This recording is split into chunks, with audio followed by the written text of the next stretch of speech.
as far as categories and descriptions. So there is the historical lenticular shape or saucer shape that people are familiar with. Right. Then there is another category or perhaps classification of observed craft, which is a long cylindrical or oval shaped craft, which tends to be a little bit bigger than the disc shaped craft. And then you have these much larger triangular shaped vehicles that have been described. And then the really big ones are almost like boomerang.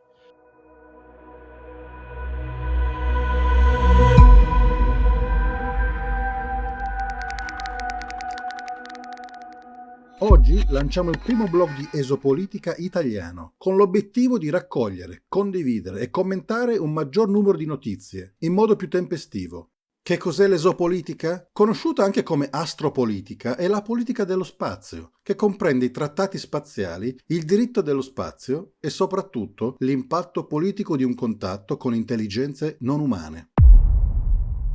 Dopo circa un anno di episodi pubblicati sul nostro canale, cerchiamo oggi di fare un riepilogo di quanto è accaduto nel 2023.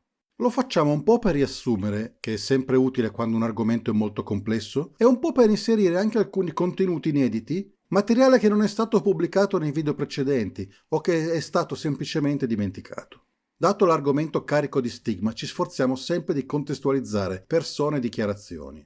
In un anno abbiamo pubblicato 33 episodi che ci hanno permesso di approfondire la disclosure negli Stati Uniti, ma anche in Canada, nel Regno Unito, in Italia, in Messico, in Argentina e in Germania. Perché il fenomeno UFO è globale e la disclosure è un'operazione lenta che coinvolge tutto il mondo. A tal proposito, Christopher Mellon, a novembre del 2023, è stato in Francia per una presentazione presso la Sorbona. Per i più appassionati vi lasciamo il link in descrizione, in modo da scaricarvi la presentazione di Mellon. Rimaniamo in Francia con Alain Joulet, ex direttore dell'Intelligence presso la DGSA, i servizi segreti francesi. Interviene spesso in ambito UFO, ascoltiamolo. Voilà, exactement. Et, voyez, en plus, vous voyez, si on va un peu plus loin, par exemple, dans les observations qui ont été faites d'engins comme ça, on a remarqué que quand ils sortent de l'eau, il n'y a pas de traces d'eau. Oui. Donc ça veut dire qu'ils sont avec une bulle, si je peux dire, hein, et là ça rappelle un peu. Alors nous on fait ça, les Russes ont une torpille à grande vitesse qui marche comme ça. On crée une espèce de bulle de plasma autour de la torpille, ce qui fait qu'elle ne marche plus dans l'eau, mais elle est dans une bulle qui n'est pas de l'eau, hein, qui est du plasma. Alors ça, c'est une technique, ça, c'est les seuls qui savent faire ça actuellement, hein, et cette torpille, elle est redoutable, hein, parce qu'évidemment, elle va beaucoup plus vite que tout ce qu'on a à disposition. Mais là, dont on parle, effectivement, ça va encore beaucoup plus vite, hein, et donc là, on a des témoignages, et ça, on sait qu'il n'y a pas un pays capable de faire ça aujourd'hui. Il y a une petite histoire un jour, une sombre histoire d'un hélicoptère qui serait fait tirer dessus par un rayon, mais c'est très en Italie, mais c'est très suspect, hein. Mais en dehors de ça, il n'y a pas d'histoire depuis 1945, hein. On n'a pas d'histoire d'engins qui auraient tiré de pan, qui auraient détruit quelque chose. Donc pour le moment, ils observent, mais ils ne sont pas agressifs. Par rapport au niveau de secret, au niveau différents corps d'armée américains, je ne sais pas si vous avez remarqué, mais autant l'armée de l'air ne parle pas de ce qui se balade dans l'air, autant la marine américaine parle des pans aériens, mais refuse complètement de parler des pans sous-marins. Absolument. Alors qu'on sait qu'ils en ont repéré. Même au-delà de ça, je veux dire ils ont repéré des pans à extrêmement grande vitesse sous l'eau, circulant sous l'eau. Ils ont, paraît-il, un certain nombre de témoignages très intéressants, mais là, ils n'en parlent pas. C'est vrai qu'il y a une espèce, c'est très curieux, parce qu'en définitive, ils ne parlent de choses qui, en définitive, les concernent moins, quoi, hein, comme vous le dites, hein. La marine parle des engins volants, ne parle pas des engins marines, voilà, c'est un peu bizarre. Et l'Air Force ne parle pas du tout. On sait que l'ensemble des océans est surveillé. Mais exactement, on a des systèmes d'écoute sous-marine pour surveiller les sous-marins nucléaires des autres pays qui font qu'aujourd'hui, on surveille tout ce qui se passe. Regardez, quand il y a un sous-marin qui a un incident ou un gros accident et qui coule, par exemple, ils sont capables, quelques jours ou quelques mois plus tard, on en prend que, eh ben oui, on a entendu une explosion à 3200 km, à tel endroit et à telle position. Enfin, ils ont les moyens de repérer tout. Donc, à l'évidence, ils ont des informations là-dessus, mais ça, on n'en parle pas.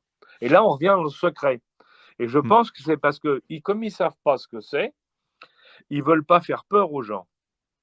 Ah ouais, C'est d'accord. vrai que si on disait aux gens, vous savez, il y a quand même la mer, il y a aujourd'hui, il y a des engins qui traversent la mer, on ne sait pas où ils vont, on ne sait pas d'où ils viennent, on ne sait pas d'où ils vont.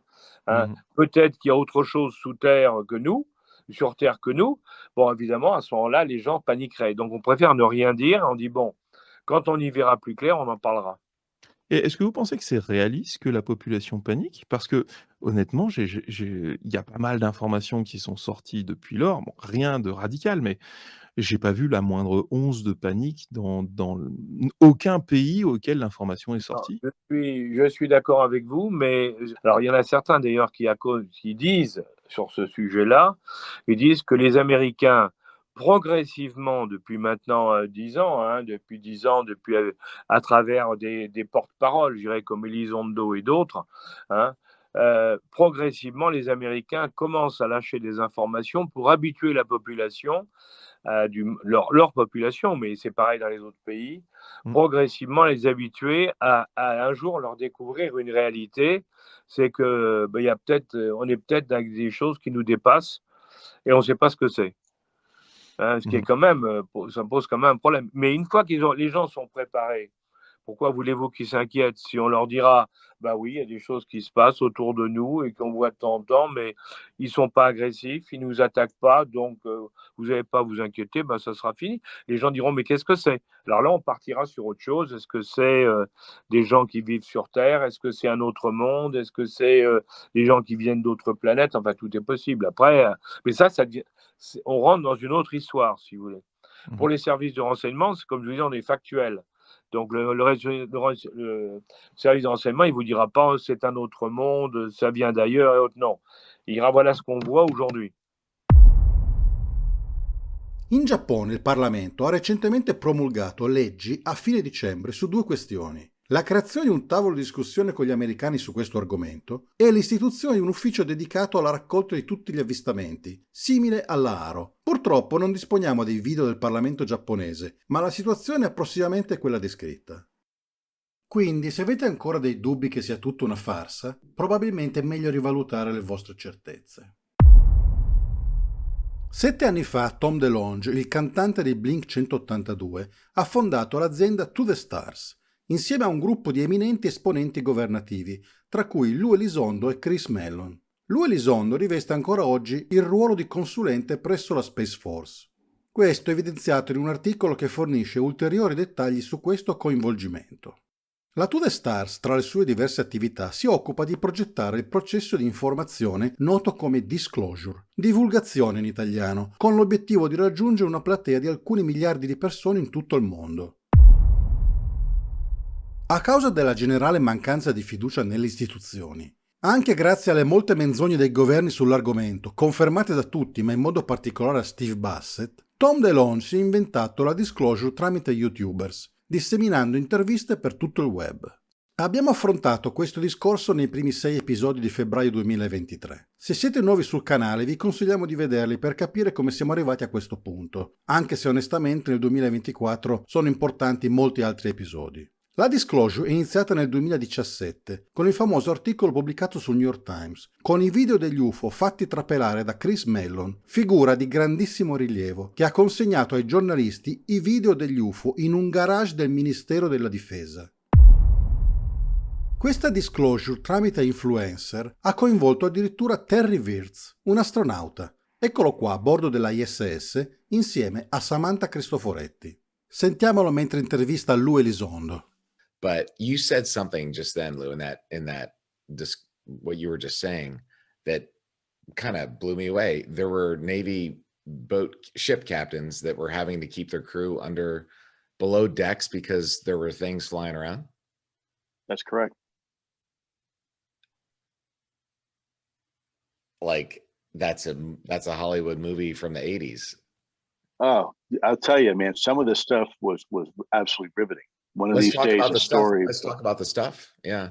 Okay. Well, I'll share with you one interesting event that occurred.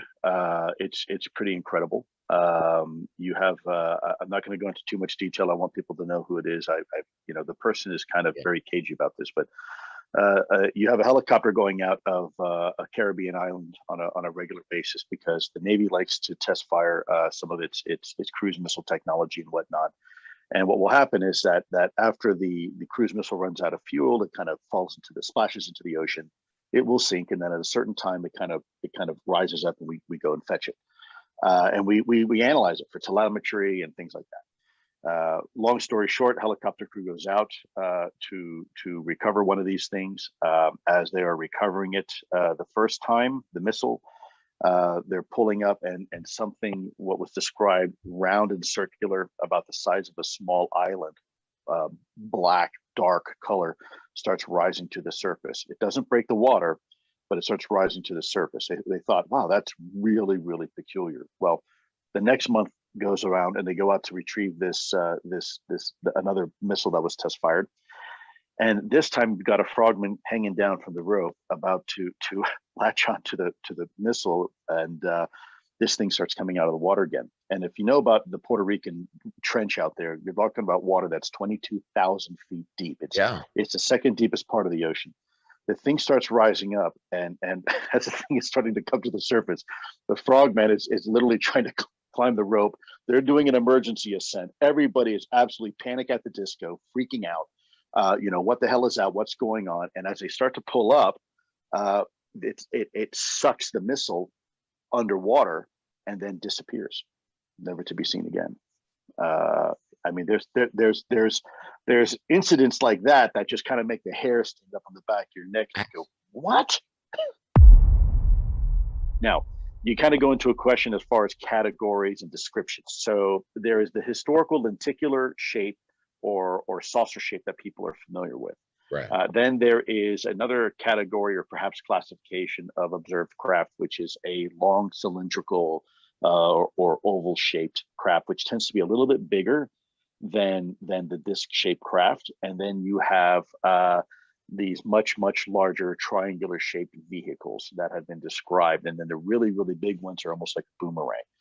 Right. One of the observations that we had in ATIP, among many, was that it could very well be that these vehicles look the way they do because of the specific function. So what do I mean? The discs tend to be, not always, but tend to be observed as being small type of craft. So think of a Corvette. You can fit two people in a Corvette and you can zoom around the streets all day long. Right. But let's say you now need a school bus. You need something bigger than a Corvette because you want to put more people in it or more equipment or more supplies, whatever. You need a bigger vehicle. And so you have that long cylindrical school bus that may be for other reasons. And then let's say we need not a school bus, but we need an aircraft carrier. I need something so big I can put a whole lot of people, a whole lot of equipment to do a very specific function. Well, that would maybe be your triangles. It could very well be that the triangular craft are so big because they're performing a very specific function. And those tend to be the very, very big craft. And then on rare occasions are reported an enormous craft, which tends to look like a boomerang. Think of a cylinder, but bent, and you have this just enormous vehicle. There is some speculation why these vehicles are shaped the way they're shaped and perform the way they perform. I won't go into a lot of detail here, but it may very well be that the shape of the craft is specific to the function and mission of a specific, no different than us in humans, right? An F-16 looks like an F-16 because it's designed to be an interceptor, right. Whereas a B-52 looks like a B-52 because it's designed to carry a lot of weight and drop, bombs, ordnance. Right. They're both aircraft, but they look differently, they function differently because they perform different missions. So here's the thing though, there are people with radar. If nothing else, the FAA has these air traffic control radars that are for airliners. So they should be able to see them on radar and they should be able to see where they took off and landed from. No? Well, that's part of the low observability issue that we have, because sometimes the radar, when you look from the pilot's perspective, they're having a hard time locking on. Sometimes they can lock onto it, sometimes they can't. Sometimes they get these weird nonsensical returns, almost as if there's some sort of active jamming or spoofing going on. Right. The long story short here is that my time at ATIP, there were some very smart people, not me, excluding me, but there were some smart scientists and whatnot who were able to come up with a very interesting theory, and that there is a certain technology that if you can master it, all those 5 observables are possible. We initially thought when we first started ATIP that maybe there were 5 separate exotic technologies responsible for each one of these, observables. And you see the efforts in the DIRDs and all the reports that we did with the government on exotic propulsion and whatnot.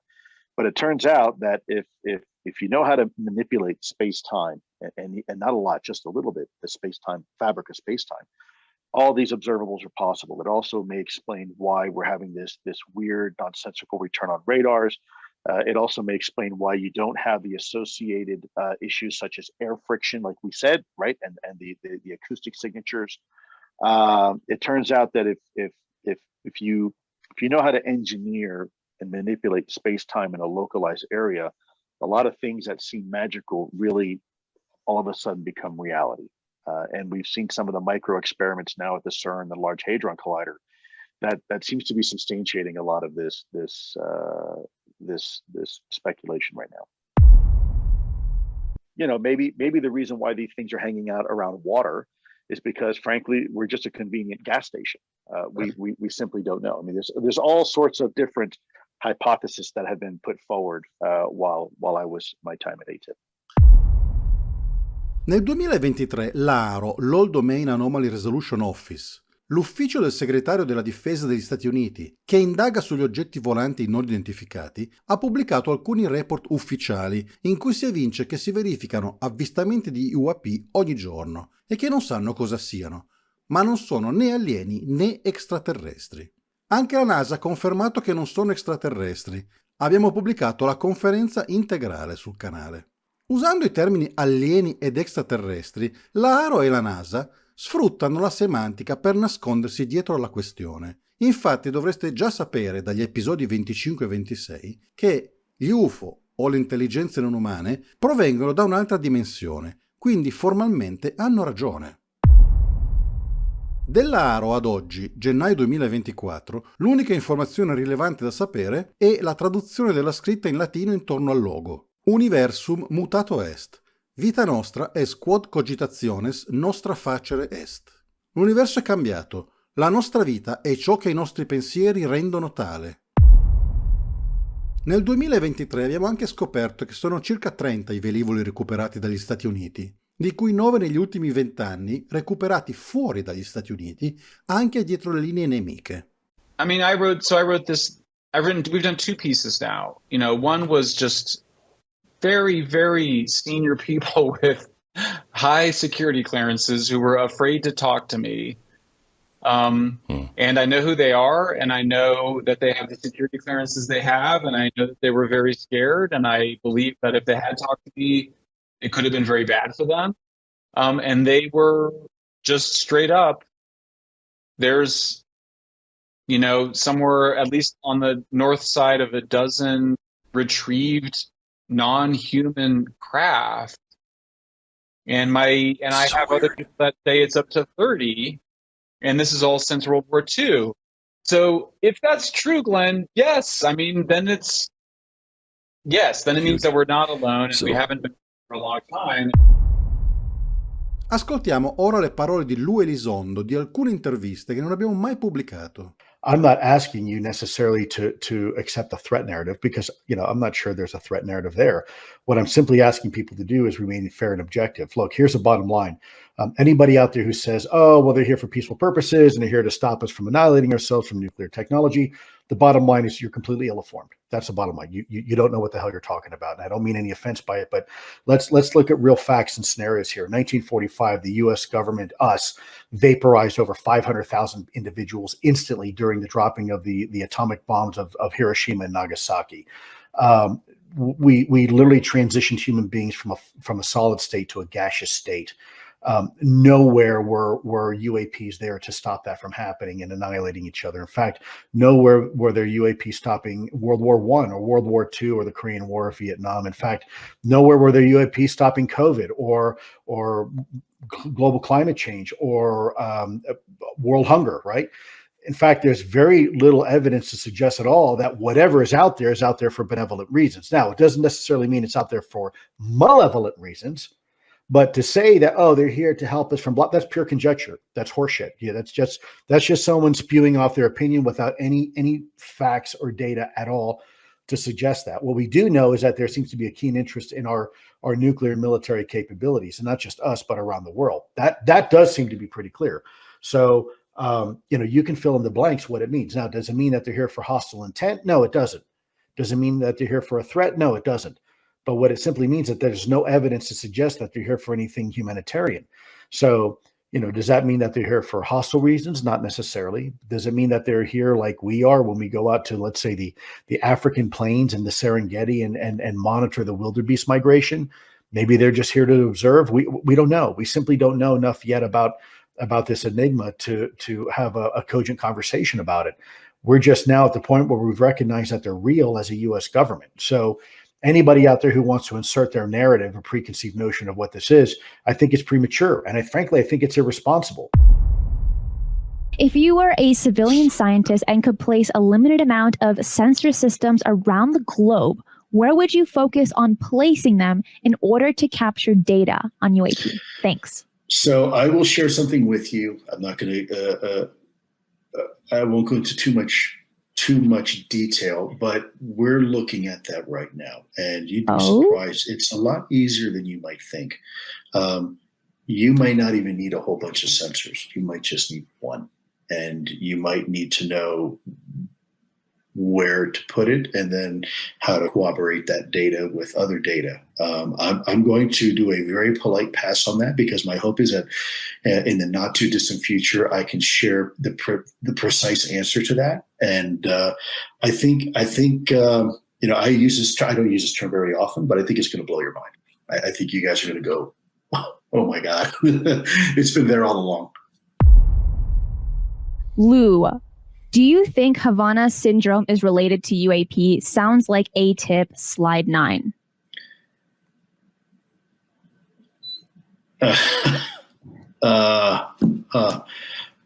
First of all, a profoundly relevant question.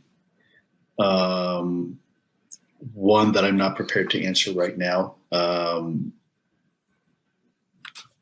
thinking in my mind right now the number of individuals that would be breathing down my neck if I could go into that. There's some very interesting peculiarities. I am not qualified to discuss the nuances of Havana syndrome. I think we are still trying to figure that out.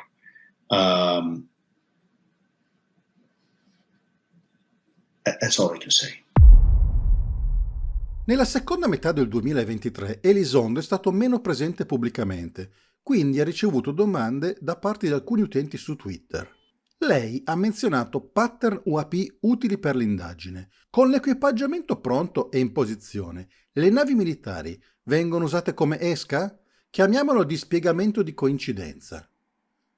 Domanda fantastica, risponde Elizondo, che purtroppo non sono in grado di approfondire in questo momento. Ma continuo a porre questa domanda, è molto importante. A ottobre 2023 Elizondo ha anche scritto che nella prima metà del 2024 ci saranno grandi novità e di avere fiducia. Siamo a poche settimane dalle grandi novità. Lui Elizondo ha anche dichiarato di essere attualmente impegnato per un documentario e nella stesura di un libro sull'argomento UFO. Ha spiegato che il contenuto del libro è stato sottoposto a revisione e redatto dal Pentagono. In modo insolito, pubblicherà il libro nella sua forma originale, con diverse sezioni censurate, mediante l'uso di molte righe nere. Secondo la roadmap della Disclosure, episodio 29, che è stata clandestinamente fotografata al simposio Sol, sembrerebbe che ci troviamo alla conclusione della fase 0, protrattasi per un periodo di 5 anni. Questa fase iniziale dovrebbe giungere al termine nel 2024, con una dichiarazione del Presidente degli Stati Uniti, programmata per un venerdì sera dalla Casa Bianca. Tale comunicato dovrebbe innescare un effetto a catena coinvolgendo numerosi paesi, i quali ammetteranno che non siamo più soli. Sentiamo un commento di Steve Bassett su questo argomento. The last move is the president coming forward and confirming. The king gets turned over when? Because once the president has confirmed the ET presence, which will be immediately followed by heads of state all over the world, bang, bang, bing, bing, boom, boom. I think Mexico will be second, just a hunch. And so now you've got 20, 30 countries. They've all confirmed it. Everybody's on fire. At that point, the Senate is going to reintroduce the UAP Disclosure Act, word for word, as it was originally written, as a standalone bill. And who do you think in the House or Senate is going to vote against it? Can you imagine that?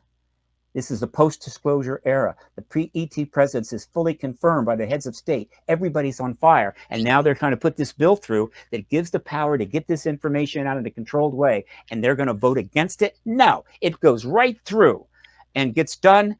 King over, game one. That's where things are going. Steve Bassett utilizza spesso un termine molto azzeccato, l'embargo della comunicazione riguardo agli UFO, che peraltro sta arrivando alla fine. È cruciale comprendere che sembra non sia stato imposto unilateralmente dagli Stati Uniti, ma piuttosto sia il risultato della collaborazione di numerosi paesi coinvolti nell'indagine, insieme agli americani. La quantità esatta di paesi e la loro identità restano sconosciute, ma per semplificare possiamo fare riferimento collettivamente ai paesi del G20. È noto che gli Stati Uniti e la Russia abbiano collaborato su questo argomento già dagli anni 90, mentre emerge una possibile rivalità tra gli Stati Uniti e la Cina. Senza cedere a teorie del complotto, è plausibile che tale rivalità possa essere una sorta di facciata, poiché l'importanza dell'argomento potrebbe aver spinto americani e cinesi a trovare, magari solo di recente, una qualche forma di alleanza su questo fronte. Tuttavia, queste sono nostre speculazioni. Tra i concetti che abbiamo acquisito nel 2023 includiamo il termine NHI, che sta per Non Human Intelligence, tradotto in italiano come Intelligenze Non Umane.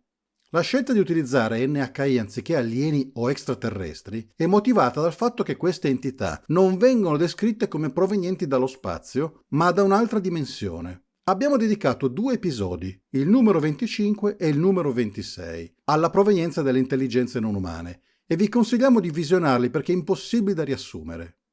Il significato esatto di un'altra dimensione non è ancora certo, ma sarà uno degli argomenti centrali delle fasi successive della disclosure, che dovrebbero durare 5 anni. Anche David Grush, nella sua prima intervista, ha insistito sull'argomento. You are alleging that the US government has been concealing the existence on this planet of alien life. I would couch it as non-human intelligence, NHI, like we like to say in our language. Why do you say that? Why do you say NHI? I don't want to necessarily denote origin. I don't think we have all the data to say, oh, they're coming from a certain location. And I couch it as somebody who studied physics where maybe they're coming from a different physical dimension as described in quantum mechanics. We know there's extra dimensions due to high energy particle collisions, etc. And there's a theoretical framework to explain that. Yeah. Recentemente 16 parlamentari americani hanno finalmente parlato in uno skiff con David Grush e Thomas Monheim, l'ispettore generale della community dell'intelligence, l'ICIG. Ecco le dichiarazioni più rilevanti raccolte dopo il meeting. Another statement you made, so an article on MissouriNet, which is dated the 21st of August last year, with Marshall Griffin, you said, and I'll quote, in my opinion, it's either angels or man-made. I think the most likely explanation is that it's man-made. And I wonder, given your whirlwind exposure to the UAP topic in that time, does that statement still reflect your current opinion? Yeah, probably even more so. And let me clarify, because that sounds confusing to some people. So here's what I mean by that. When I read Grush's report that's public, that anyone can read, in the report he described that one of the theories is that what we're encountering are beings that are extra-dimensional or interdimensional, meaning that, and he used the holographic theory that as though we're living on like we're living on a two-dimensional surface being encountered by a three-dimensional object. Well, in this case, we're living in a three-dimensional environment, and we could be being encountered by something that's of a higher dimension. And when it does, it's not necessarily traveling. I mean, it could travel, but I think if something exists in a different dimension, then space-time difference, the distance may become irrelevant at that point. What I think is the least likely probability is that we are being visited by some alien race from another planet that is light years away. I know in the hearing I flubbed and I said, thousands of light years. What I meant to say is thousands, millions, trillions, billions of miles away, and light years away from us, right? Whatever you want to call it, it's a long way. It's a really long way to anywhere, and it's a long way in any direction. So the probability of some other alien race evolving to that level, and then deciding to, of all places, come this direction, and then, as I said in the hearing, they've got the technology to get here and invest all that time to get here and energy to get here, and then they crash. I don't buy it. I do think that the extra dimensional theory is intriguing to me, but again, I'd have to see more. I'd have to see something to make me believe that it's true. I do think, though, that it's more likely, at least unless someone can give me evidence otherwise, I think it's more likely that it would be something extra dimensional than it would be within this dimension. I think it's incredibly important to listen to the specific words that Grush uses. Grush never said extraterrestrial or alien. He said interdimensional. It has become apparent that there is a movement, whether it's within the intelligence community or not, to prevent us from finding out more information on this. Luna would not expand when asked what interdimensional meant, whether this was something which could bend time and space. Other lawmakers accuse the government of deliberately trying to keep Congress in the dark. They send us bureaucrats who don't know on purpose. I'll put it that way. If I wanted to put any doubts here at rest, I'm sure there are people who can or cannot do it, and those are not people we're offered up. Con queste ultime testimonianze siamo ormai certi che esistano dimensioni alternative alla nostra e che le intelligenze non umane non provengono da altri pianeti, anche se è improbabile che siano le dimensioni descritte da Carl Sagan. Infatti David Grush ha detto che i framework di riferimento sembrano essere la meccanica quantistica e l'universo olografico. Nel corso del 2023, tra le molte scoperte, è emersa una notizia sorprendente dal giornalista australiano Ross Coulthard. Pare che esista un UFO di dimensioni così imponenti da renderlo impossibile da spostare e di conseguenza il programma di recupero statunitense non è riuscito a intervenire. Poiché non poteva essere trasferito, sembra che gli Stati Uniti abbiano partecipato alla costruzione di un edificio sopra l'UFO. Questo edificio, il cui scopo viene definito lodevole o celebrativo, laudatory in inglese, sappiamo che non è negli Stati Uniti. È stato costruito originariamente in segreto. Inizialmente era situato in un'area isolata o remota. Ha uno scopo celebrativo. Dispone di più strutture. Vi lavora del personale. Un edificio simile si trova in Australia, negli Stati Uniti e nel Regno Unito. Ora forse è circondato da altri edifici accessibili al pubblico. Potrebbe quindi fungere da museo o avere anche un'implicazione religiosa. Ross Coulthard sembra aver utilizzato un termine ambiguo apposta. Sono state avanzate numerose teorie, tra cui una che suggerisce la possibilità che si trovi in Italia, sotto i laboratori del Gran Sasso. Tuttavia noi non riteniamo che l'UFO in questione sia localizzato in Italia. Ryan Graves, sotto giuramento e durante l'udienza, ha affermato che i militari hanno avvistato un UFO di 100 metri di lato, un quadrato rosso. In the 2003 timeframe, a large group of Boeing contractors were operating near one of the launch facilities at Vandenberg Air Force Base when they observed a very large 100-yard sided red square approach the base from the ocean and hover at low altitude over one of the launch facilities. This object remained for about 45 seconds or so before darting off over the mountains. There was a similar event within 24 hours later in the evening. This was a morning event. I believe 8:45 in the morning. Later in the evening, post-sunset, there were reports of other sightings on base, including some aggressive behaviors. These objects were approaching some of the security guards at rapid speeds before darting off. Molti pensarono si fosse sbagliato, pensando volesse dire cubo, ma successivamente è arrivata la conferma che si trattava di un quadrato, il che suggerisce che l'oggetto fosse piuttosto sottile. Grush, prima di Natale, ha condiviso alcune informazioni durante la sua partecipazione come relatore ad una conferenza privata a Wall Street, evento che rivestiva importanza nel contesto finanziario, e del quale sono trapelate fotografie e contenuti. In sintesi, Grush, durante l'evento, ha detto di aver fatto parte di un programma estremamente segreto, che aveva scoperto come tracciare e trovare gli UAP nella nostra atmosfera e nell'orbita terrestre. Sta anche scrivendo un suo articolo che includerà molti più dettagli al riguardo.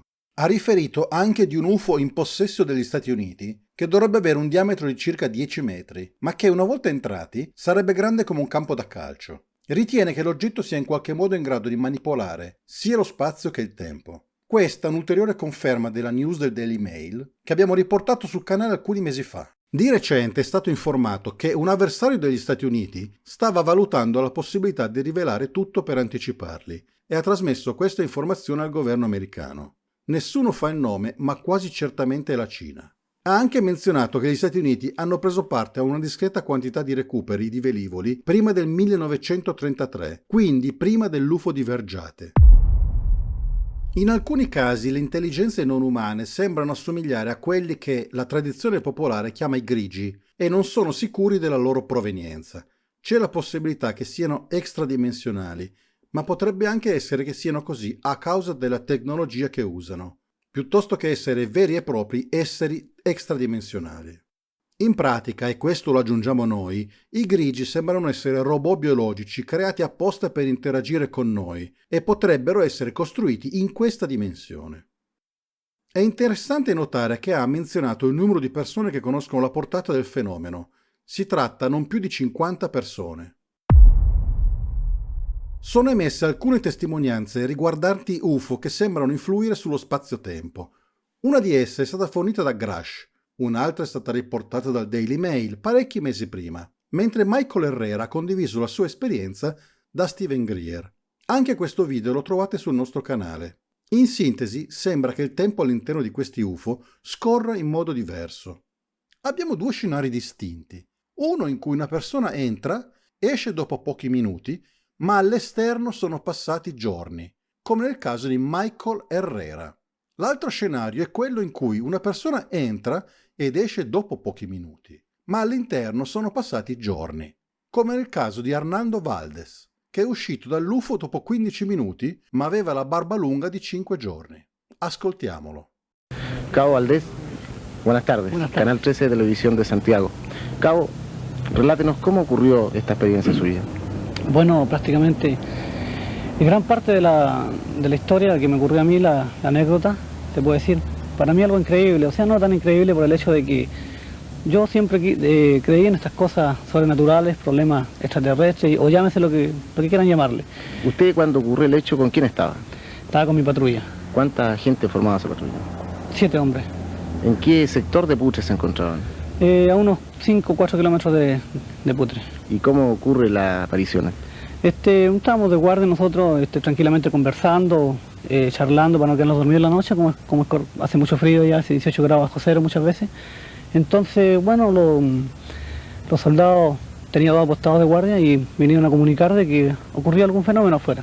No, yo concurrí al lugar de los hechos, o sea, a distancia vimos una cosa luminosa que descendía y se perdía detrás del cerro, a unos 1500 metros. ¿Era una sola cosa? Una sola cosa. Repetidamente, después apareció un segundo aparato que se posó a unos 500 metros de nosotros y parece que le llamaba la atención el fuego que teníamos encendido nosotros atrás. Por lo tanto, yo ordené a mis hombres que apagáramos el fuego y lo cubriéramos porque parece que eso le llamaba mucho la atención. Seguidamente, después de haber hecho este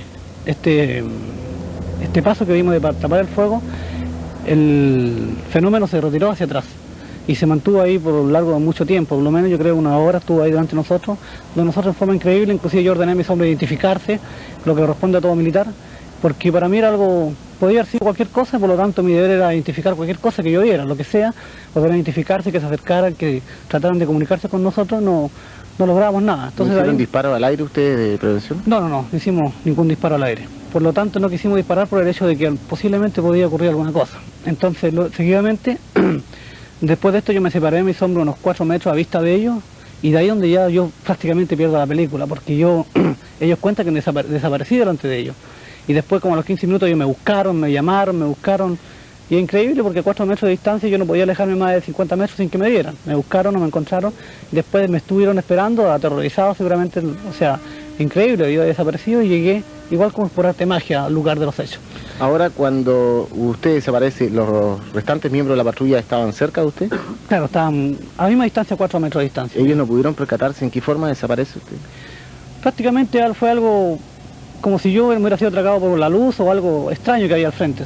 O sea, prácticamente la versión verdadera la cuentan ellos, porque yo no me acuerdo de eso. A mí se me borró la película totalmente. Yo no. Es decir, esos 15 minutos que usted estuvo desaparecido, no se acuerda absolutamente no, nada. De ninguna cosa, prácticamente, ¿para qué? Y por último, yo no voy a estar inventando una historia para exponerme a la risa de todo el mundo, ¿no? Ahora, Cabo Valdés, usted, una vez que regresa, después de estos 15 minutos que está desaparecido, presenta una barba bastante crecida. ¿Cómo ocurre eso? Eso me extrañó mucho. Lo increíble es porque allá en el altiplano la barba no crece mucho por el frío. Y correspondientemente después de este fenómeno que me ocurrió, yo me practiqué unos 5 días, estuve sin afeitarme y la barba la tenía normal. O sea, un poquito crecida nomás. Y ese día la barba era un poquito menos que mis bigotes, que son bastante espesos, entre paréntesis. Así que la tenía larga y suave la barba, una barba totalmente larga. Y mi reloj, que se me atrasó, se me adelantó 5 días, digo, y se me paró a las 4:20, o sea, como si se hubiera, cuando yo desaparecí y volví a aparecer, el reloj estuvo parado 15 minutos. Ahora, cuando usted regresa al lado de la patrulla, ¿cuál fue su reacción? ¿Qué le manifestó a sus soldados?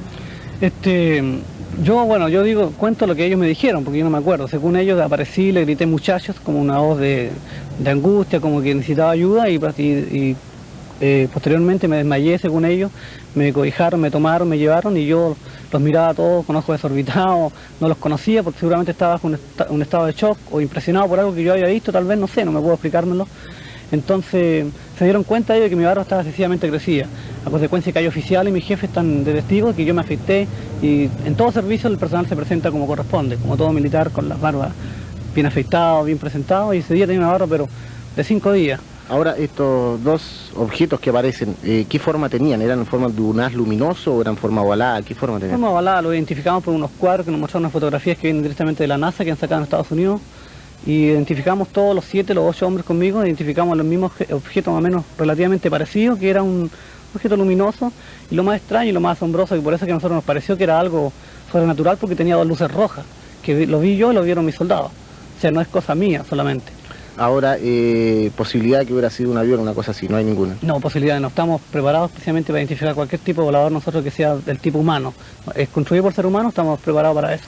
Yo habría identificado un jet, un rocket, cualquier tipo de avión, lo habría identificado inmediatamente. Ahora, ¿cuál es su impresión? ¿Se trataría de un ovni, un objeto volador no identificado? Para mí, realmente yo creo que podría ser un objeto no identificado. Un platillo volador o lo que se llame, lo que quieran llamarle, pero para mí es algo extraño, algo que podría venir de otro mundo, tal vez, no sé, no podría explicar, no creo sí que sea algo aquí proclamado por los hombres de la Tierra. Nel caso invece di Linda Jones, che ha visto un UFO con i suoi figli, mentre fuggivano con l'UFO che era sopra di loro, l'erba intorno a loro cresceva molto rapidamente. Now, Linda, you were walking along the banks of the River Mersey in Manchester, in Didsbury, where you live, with 2 of your children. Yes. And you saw what?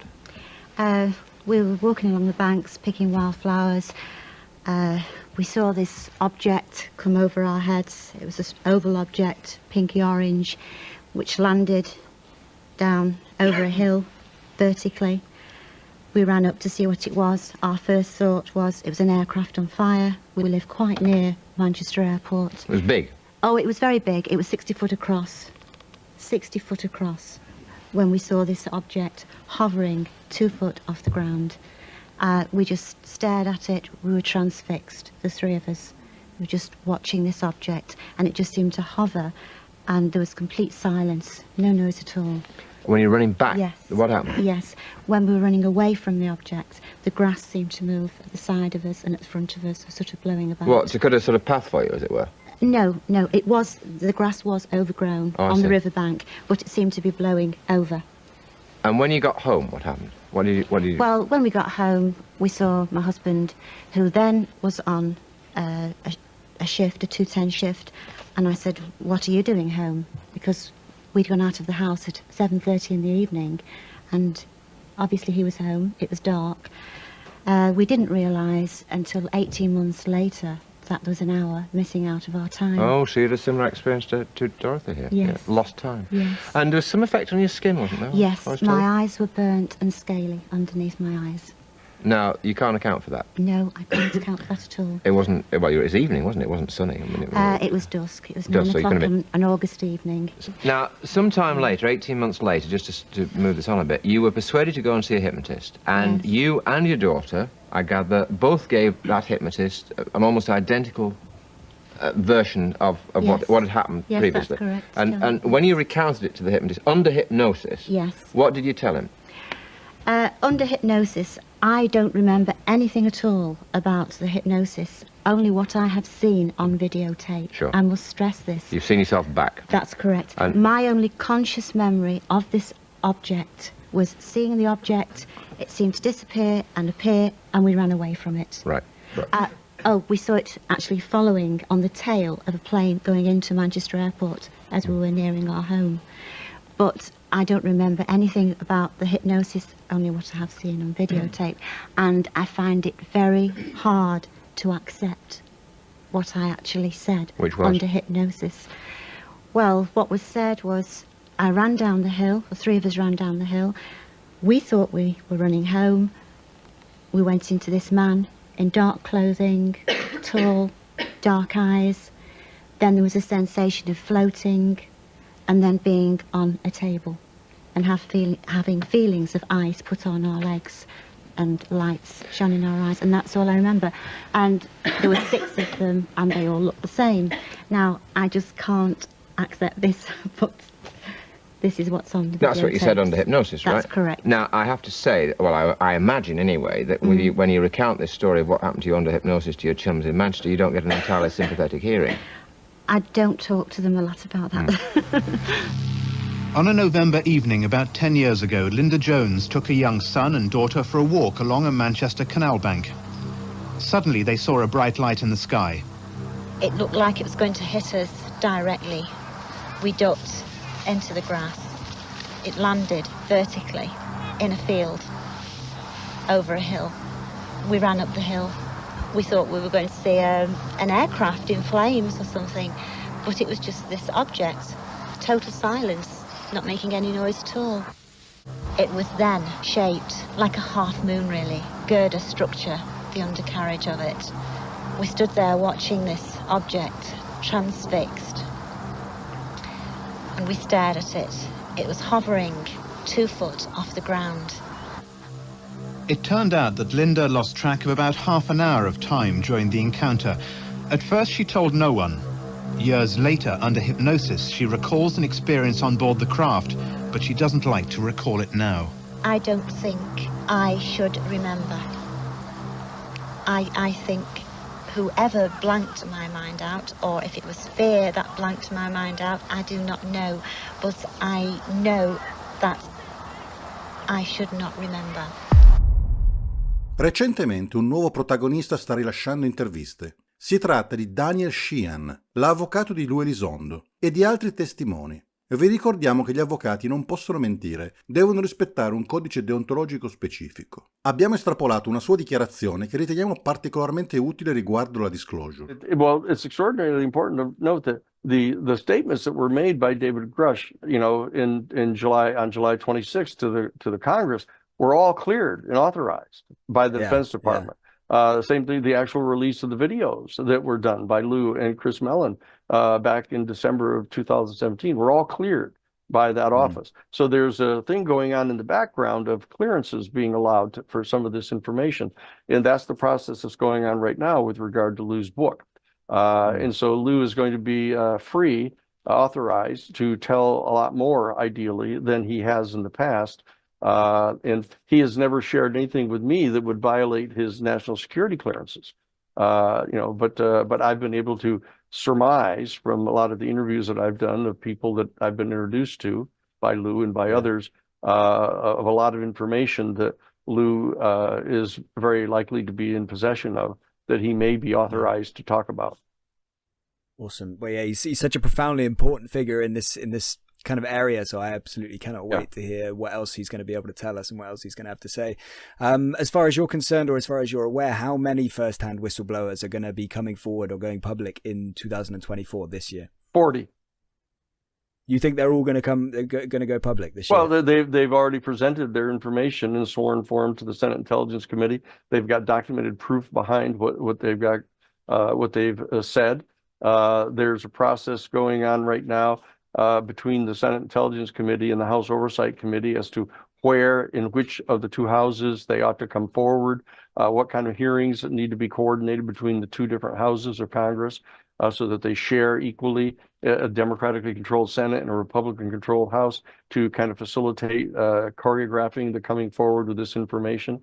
And all of this is being choreographed in such a way that it's putting mounting pressure on those who have been resisting the 64-page bill. This sets up a controlled disclosure plan. That's what the bill does. But if they're not going to come on board with this kind of a systematic controlled disclosure process, then it's going to have to be done in this other way of just letting one after another of these 40 inside sources reveal their information in hearings until those who are resisting the controlled disclosure plan, come on board. At which point, then they'll set up that 9-person board that'll start reviewing the information and are going to be much more inclined to release more information. So that's the dynamic that's going on right now. Yeah. Wow. So you think they would go public via the hearings rather than like as Grush did going forward, like in the media and then the hearing coming second? Well, you need to understand that stuff is all choreographed. In un'intervista del 2023, il pilota Ryan Grace ha pronunciato una frase molto molto rilevante, che seppur passata in sordina, sembra non essere stata enunciata a caso. I've noticed from commercial pilots that there is absolutely an uptick. Some relatively new information, I guess you could say, is that I am hearing from cases that are more broadly dispersed. So I have been reporting that north of the Atlantic and the north of the Pacific as well, pilots that are doing those transatlantic or trans-Pacific flights are seeing various objects, lights that are coming down, behaving in strange ways, holding in a pattern, look like almost like they're dogfighting in space in some way, kind of back and forth with each other. I've reported that coming out near the Big Dipper in the hearings. And since then, I've heard from many other pilots that have reported similar sightings that match the same description in other parts, such as in north-south flights off the eastern seaboard and elsewhere. Utilizzando il termine dogfight, sembra che le intelligenze non umane fossero coinvolte in scontri aerei, anzi nello spazio. Inoltre, secondo quanto suggerisce questo articolo, sembra che alcuni velivoli siano precipitati sul nostro pianeta a causa di tali combattimenti aerei tra velivoli sconosciuti. Siamo quindi nel mezzo di una guerra intergalattica? Anzi, interdimensionale? Sembra di sì. Una guerra per quale motivo esattamente? Quanto tempo fa è iniziata? Esiste anche un casus belli? Quindi qualcuno ci difende o difende un suo investimento e viene attaccato?